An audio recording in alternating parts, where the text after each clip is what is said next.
Hey everybody, today we're going to be making fasulya khadra, which translates to green beans, served with meat and rice with a very special person, my teta, or my grandma. So she's going to start off with chopping up all of those green beans by removing the stem from either side, or I guess from one part is the stem and from one part is the stub or something.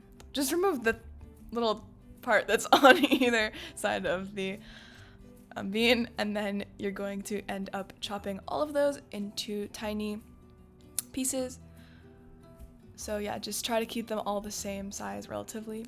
And you can also get the green beans frozen if this isn't the season for them. It's very good to get them in season because it's healthier, but whatever is available to you guys. Then we're going to move on to the meat. You're going to get 2 pounds of meat, and you're going to add a couple spices to it, salt, black pepper, and 7 spices seasoning, and you're going to have that all in your pressure cooker. But don't forget to add a couple of bay leaves to finish those spices off. Oh, I thought she just put one. No, she puts a couple. And then you're going to pour hot water, or actually boiling water, over that, and you're going to pressure cook for 25 minutes. And once that is all finished, it should look nice and brown like this. And then we're going to move on to actually cooking our beans. You're going to put olive oil in a pot, make sure it coats the whole bottom, and you're going to add chopped onion alongside with 1 tablespoon of salt.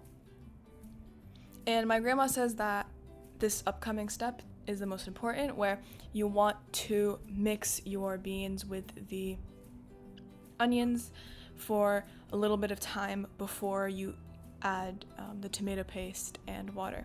So this step, make sure you do it and make sure everything's incorporated and it gets on all sides, and it needs to cook for a little bit, and then you can add the tomato paste. So yeah, just make sure you take your time with that previous step. But then once you do add the tomato paste, just mix that around as well, as best as you can, but not to worry if it's not perfect, because you're going to add hot water anyways and it's going to all get mixed up regardless. So once that's all good, you're just going to finish off with some vegetable broth powder, 2 tablespoons of that, 1 teaspoon of coriander,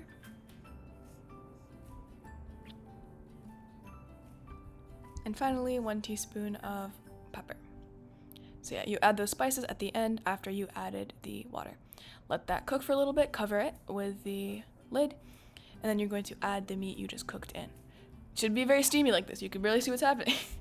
So yeah, add once it starts boiling, or you see the water start to bubble.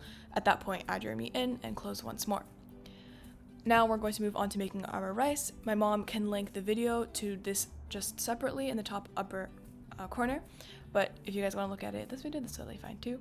You're just going to add olive oil and 2 different types of rice, Egyptian and American is the combination she uses, and then some salt, and then some boiling water that is a knuckles worth deep from the surface, and then you're going to put that into your rice cooker until it is all nice and done and it tells you it's ready.